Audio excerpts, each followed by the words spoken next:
the four-wheel drive of the Suzuki allows total superior traction in adverse conditions, and in general is not needed for normal road use, with the exception of ice and snow, giving all year round total mobility. It is therefore not necessary to select four-wheel drive for ordinary road use, as it could lead to a decrease in the vehicle's fuel consumption, excessive tire wear and mechanical stress. What is four-wheel drive? In normal two-wheel drive, the drive path, shown in yellow, is from the engine to the gearbox and transfer box, through the prop shaft to the rear axle. The vehicle is thereby driven by the two rear wheels only. When four-wheel drive is selected, the transfer box engages the front prop shaft, shown in red, allowing the front axle to be driven. The vehicle is now in four-wheel drive, with the power chain being taken from the engine through the gearbox and transfer box to both front and rear axles. Freewheel front hubs can be fitted to the front two wheels of the vehicle. In normal circumstances, when the Suzuki is in two-wheel drive, the front axle chain is still being driven through the forward motion of the front wheels.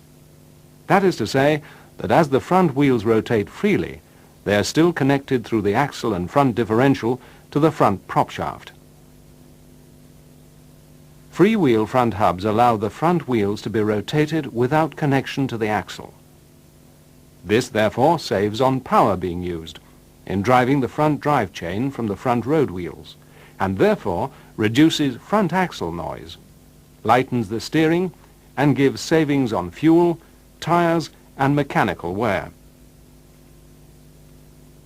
At this point, it's worth remembering that the freewheel front hubs, if fitted, must be engaged before any serious off-road driving is to be carried out. When do you use four-wheel drive? In general, four-wheel drive is only required when driving in adverse conditions, such as mud, snow, chalk, deep water, or any conditions where extra traction is required. And in most circumstances, the four-wheel drive high-ratio position will prove to be totally adequate. Until complete familiarity is gained with the vehicle, it's recommended that the change from two-wheel drive to four-wheel drive is carried out whilst the vehicle is stationary. Once the experience of driving the Suzuki has built enough confidence, then the change can be made on the move. But it must be emphasized that this must be carried out with the front wheels in a straight line and parallel to the body, or serious damage can occur. The four-wheel drive low-ratio position need only be used in extreme conditions of poor traction and on steep slopes, and must only be selected when the vehicle is stationary. Selecting low ratio reduces the top speed of the vehicle considerably. Before moving off, the conditions to be driven in should be checked, and then the correct drive ratio can be selected. Ability to select the correct ratio can only come with the experience of driving off-road. Suzukis are fitted with a very efficient transmission brake, which is operated by the handbrake lever. This type of brake ensures good braking on steep gradients, and under no circumstances should it be applied when the vehicle is on the move, as this could cause severe mechanical damage. Before any serious off-road driving is to be carried out, it's worth considering the following simple rules for your safety and convenience.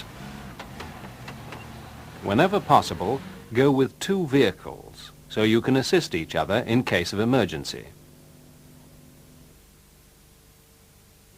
Take the following: a good strong nylon rope, approximately 2 vehicle lengths long, a recovery spade in good condition, a strong waterproof torch, some dry sacking. Make sure these are well secured in the vehicle and cannot be thrown around inside. If really rough terrain or competition is being considered, then a crash helmet and full harness should always be considered. Rolling the vehicle on its side can happen, even with the most proficient drivers. Don't forget, someone usually owns the land you wish to use, so always seek permission. On straight but rutted and rocky tracks, in fact under all off-road conditions, it's very usual for the steering wheel to kick in one direction or the other. So driving position is very important. Adjust your seating position so that all pedals and controls come within easy reach. Check the position of your hands on the steering wheel. Remember that the steering wheel is going to tend to kick, and thumbs become vulnerable. So try to keep your thumbs away from the inside of the wheel, which must be held firmly but not tightly. Fighting the steering wheel can be both tiring and dangerous. Most important of all is to check the adjustment of your seat belt. During off-road activity, this becomes more than just a safety belt.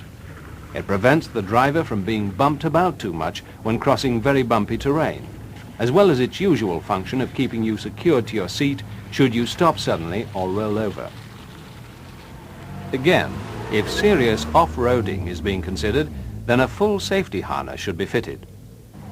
The use of your control pedals is also different to the usual attitude. Be sure to keep your feet off the clutch pedal at all times, except of course when wanting to change gear. Riding the clutch pedal can mean declutching when going over rough ground due to the bumping around, causing loss of power and control. The same applies to the brake pedal. Use this as little as possible, as braking on wet and muddy terrain can induce sliding and again loss of control. Caution and observation are the key words when attempting any climb or descent. Until you have gained considerable experience, do not attempt any incline until you have checked the terrain first by walking it. This enables you to get a feel for the land and check for any boulders or unseen potholes. Although your Suzuki has a very good ground clearance, it cannot obtain good traction if the chassis or axles have bottomed on either a boulder or log.